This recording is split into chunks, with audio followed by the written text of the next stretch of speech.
It's that time of year where rumors start to trickle out from general managers allegedly going to insiders.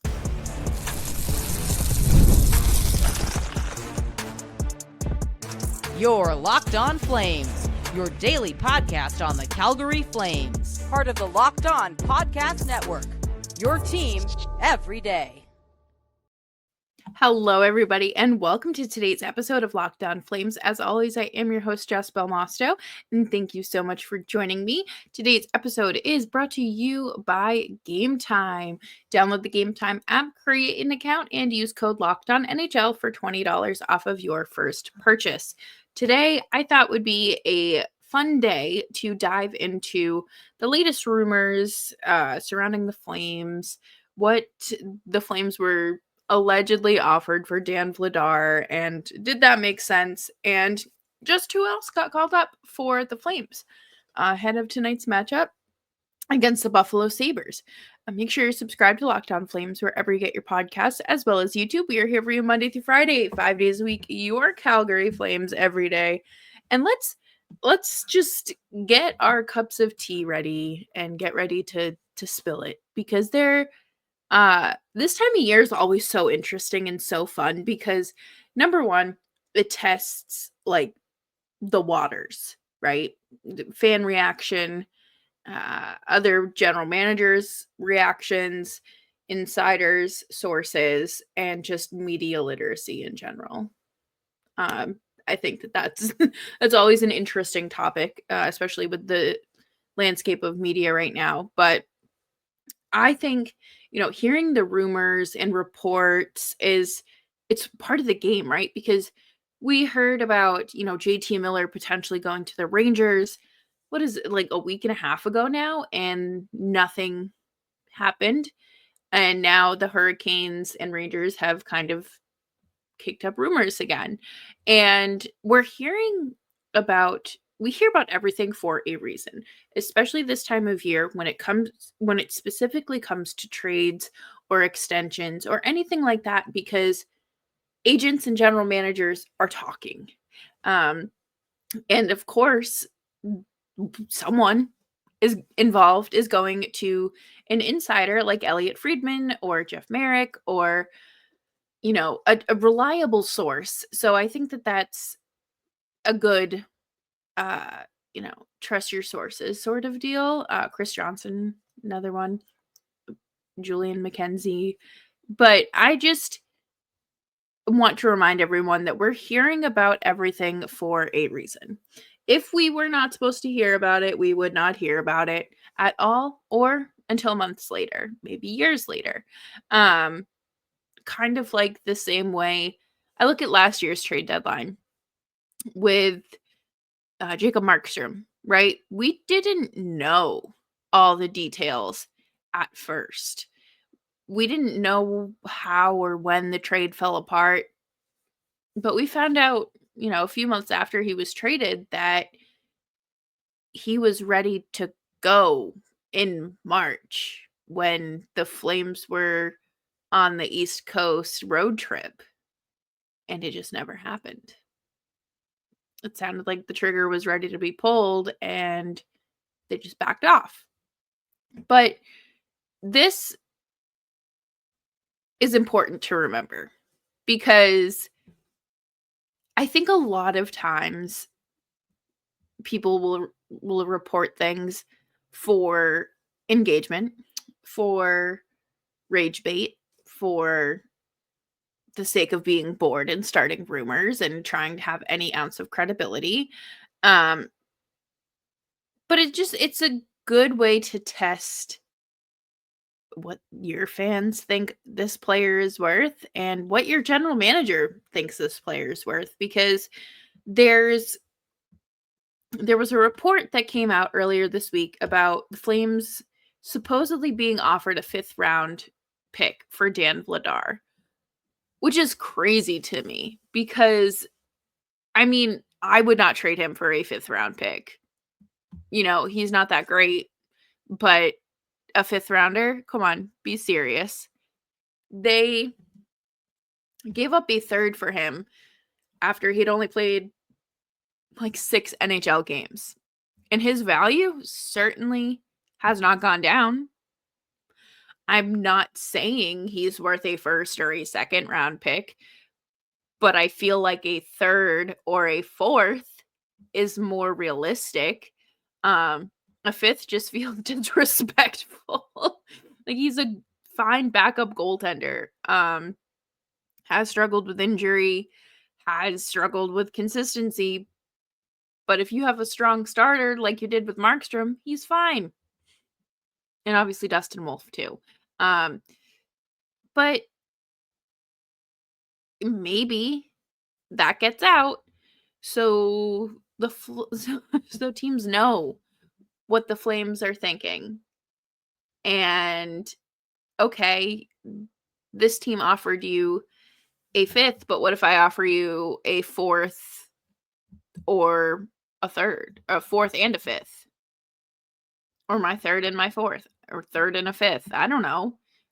There's always room to, I guess, test the waters and gauge the temperature of the seriousness of how teams are. Vladar is on an expiring contract. He'll be a UFA on July 1st. So I don't know if they're planning on extending him. I don't necessarily think that is the move.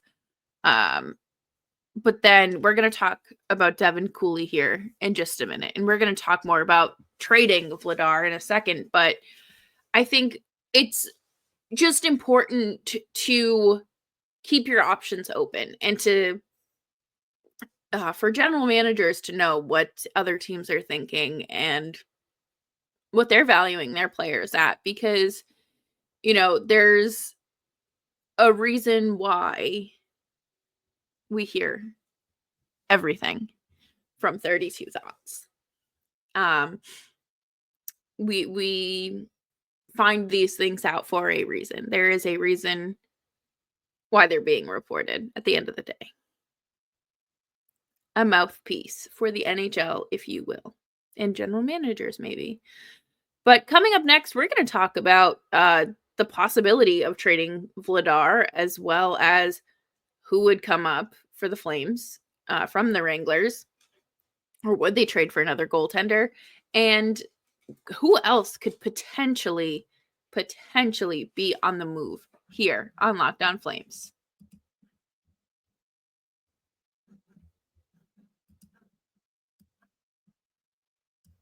From the first whistle to the final drive, FanDuel makes the NFL playoffs even more exciting. Right now, new customers can bet $5 and get $300 in bonus bets if you win your first bet. That's $300 in bonus bets to keep the action going. The FanDuel app is super easy to navigate and use, and there's a variety of bets to keep every game exciting. I know ahead of the Flames tonight, I will likely be placing a Matthew Coronado anytime goal, as well as the money line of over. Just visit FanDuel.com to join today and get started with $300 in bonus bets. That is FanDuel.com. Make this playoff season unforgettable with FanDuel, an official partner of the NFL.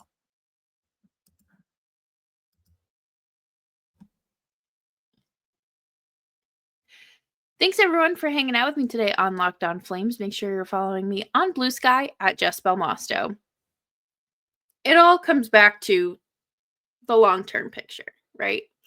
And this is something that I feel like no one knows. Everyone knows what the bigger picture is, but the steps along the way are unclear. It's like if you wear glasses and you do not have them and you're trying to navigate everything. You're trying to see where you're going. Or you know where you're going. It's you just don't know what the heck's around you and in front of you as you move. Or you're too close to the picture, so you need to back up and get a better view at it. But there's no instructions for a rebuild, for a retool. There's no what to expect when you're expecting for a rebuild. um, is this a situation where the Flames look to trade Dan Vladar? Is this a similar situation to last trade deadline with Jacob Markstrom? I think that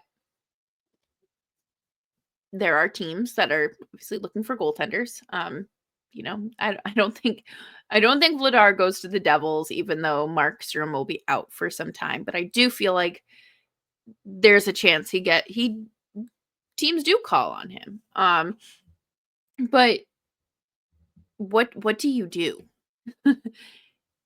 Ignatiev down with the Wranglers is fine, but he's a rookie, so I don't really think you can put it all on his shoulders, especially when the Wranglers are as hot as they are. It's silly to, you know, expect him to carry that and have Devin Cooley called up and play the remainder of the season. I think that the Wranglers are a very competitive club and will be until they meet with the Firebirds in the oh my gosh, the finals, conference finals, because that's just how it is every year. But I don't know if you do that simply because of how competitive your prospects are. And do you want, like, Devin Cooley has absolutely earned the backup position. He's hurt right now, working his way back, but I think there is a world where that could happen, where that is a possibility. He has had an incredible season, incredible performance, consistent. And I believe that Conroy and co would want to reward that. My thing here is he would need waivers to be sent back down. I don't necessarily think the Flames are going to go out and buy a backup goaltender. Could Korpisalo be on the move because things are potentially going very south with the Bruins? Potentially. I would say that he's one of the other names. Cam Talbot's name is always thrown out there. I mean, David Riddick, but we have done these experiments before. And personally, I just think that Devin Cooley is that guy that you want to have. And he's earned it. And I think his story really resonates with like the Flames narrative of underdogs and having to work hard for that success. But okay, for a draft pick, great. You can use that in the draft, or you can trade that.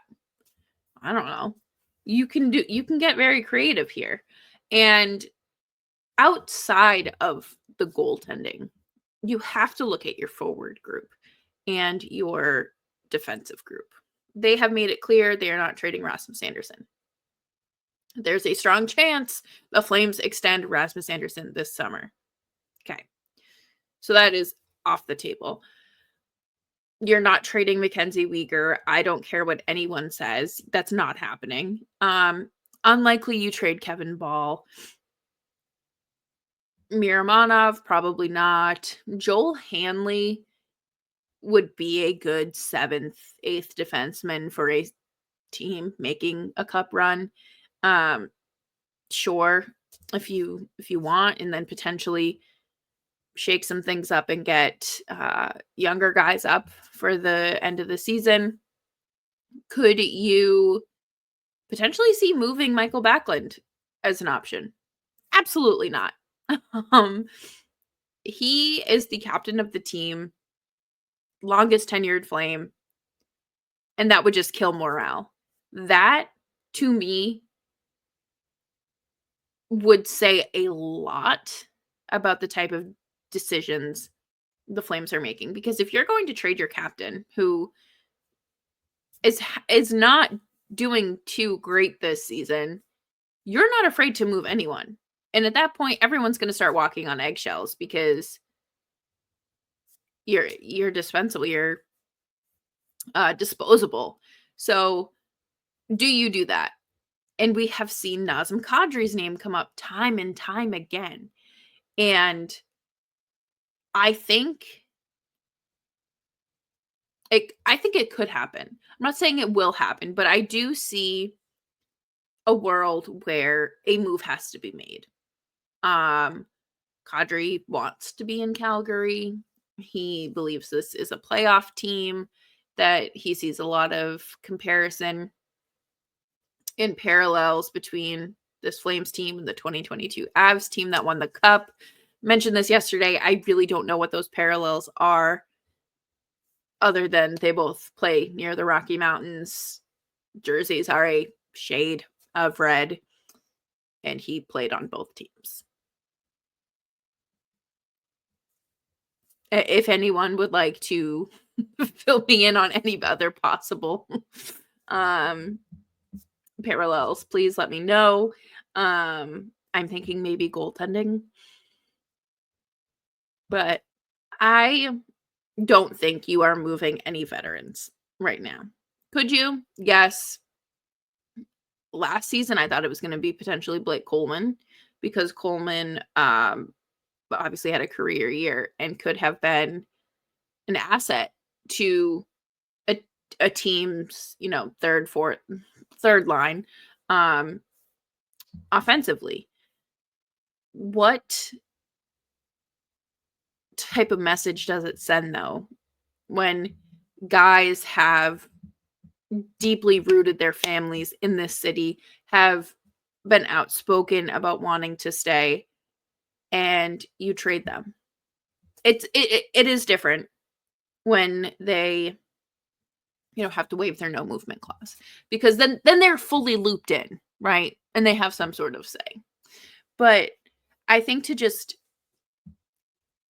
I don't think the Flames are going to be making many moves at the deadline. I think it's going to be a lot quieter this year than it was last year.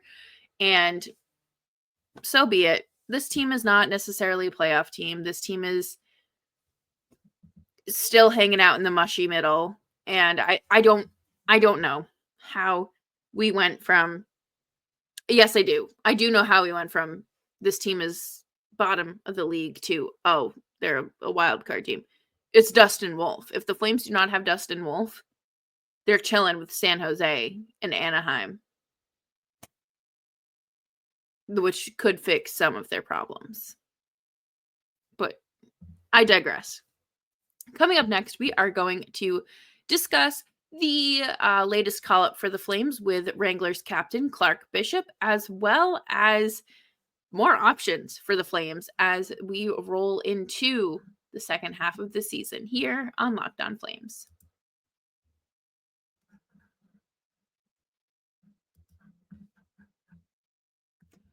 If you are like me, you love going to live events, concerts, sporting events, theater, you name it.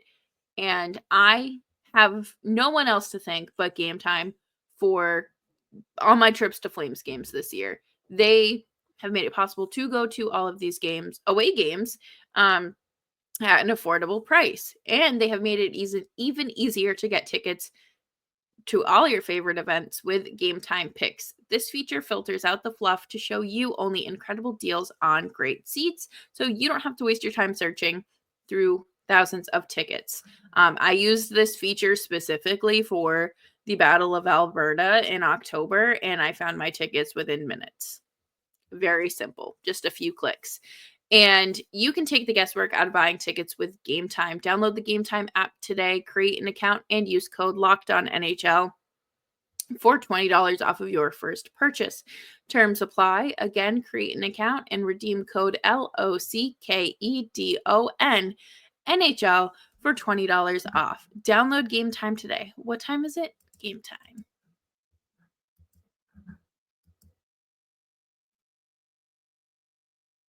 Thanks, everyone, for hanging out with me today on Locked On Flames. Make sure you are subscribed wherever you get your podcasts, as well as YouTube. I did not expect Kevin Rooney to be the scratch tonight, because normally when the Flames call up a player, they typically don't play in their first call-up game. But Clark Bishop slots in this evening against the Buffalo Sabres, where Kevin Rooney does get healthy scratched. A lot of people have been calling for this, have seen that this is an opportunity to integrate younger talent.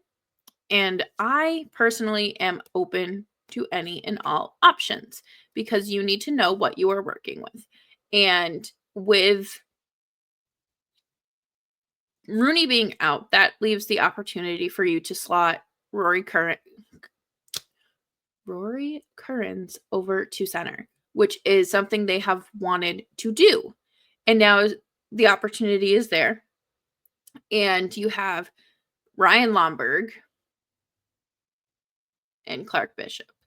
I still don't really know what Ryan Lomberg does. He has 1 point in 43 games. But again, fourth liners are there to eat minutes. They're not there to do all this fun stuff. But I feel like you have to at least acknowledge the Flames for calling up the Wranglers captain, right? Clark Bishop has, let's see, he has 33 points in 39 games with 16 goals. So he's a consistent scorer. He is assists on the goals. He's a good teammate, brings stuff to the locker room. And it is what it is. Like, this is not a player that is going to be permanently in this lineup. That's just not something that would happen at this point in his career. But I do feel like there are other options that are available for the Flames as well. William Stromgren, another great season for him at left wing, 31 points in 40 games. And he has been heavy on the assists with 11 goals. So I feel like it's a good sign that the Flames have this many readily available players that you want to see get called up, but we have to figure out a way to make it so they stick or to weed out options. And I feel like you need to be taking advantage of these opportunities where a roster spot is available. I mean, I understand that they need to have a center there on that fourth line for obviously Rooney coming out. But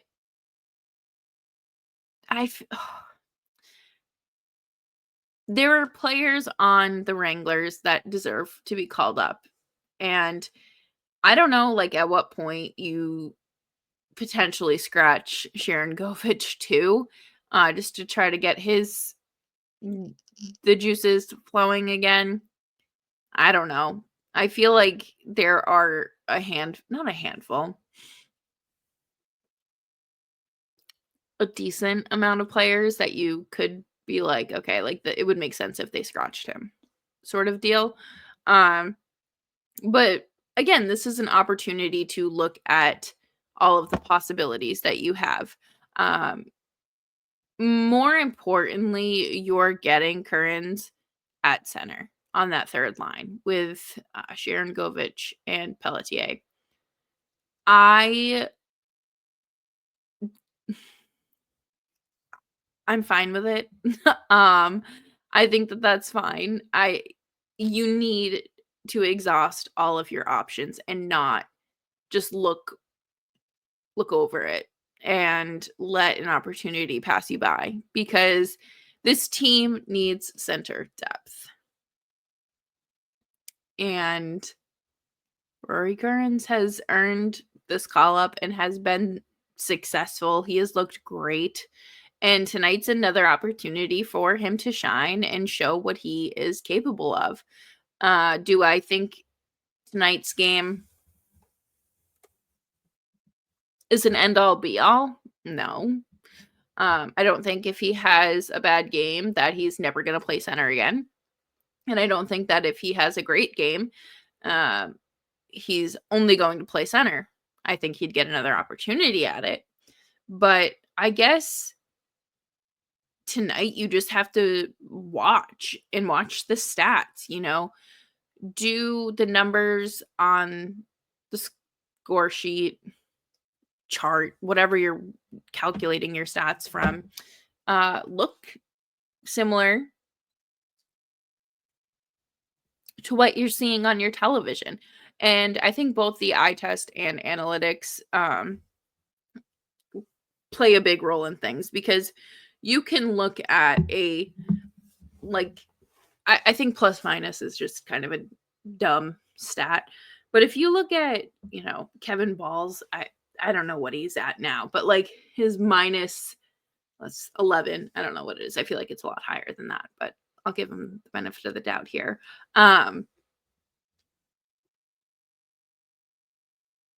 That is also, he's playing top line or top pair minutes with Rasmus Anderson. And sometimes he's out there with the fourth line. And the fourth line is also allowing goals. And sometimes some players just have no defensive abilities. And I think that Ball has gotten better from last month when I had plenty to say about him, but it's just a balancing act. And you can't cherry pick your stats and your eye test, but that is besides the point. And maybe we'll dive into that someday soon. But that'll do it for me here on today's episode of Locked On Flames. Thank you all so much for hanging out and tuning in. Make sure you are following me on Blue Sky at Jess Belmosto, and also following the Win column. I will be posting weekly articles over there now, and I could not be more excited to pump out more Flames content. So until tomorrow, stay safe, stay warm, stay dry, stay cool, stay hydrated, and remember to be kind.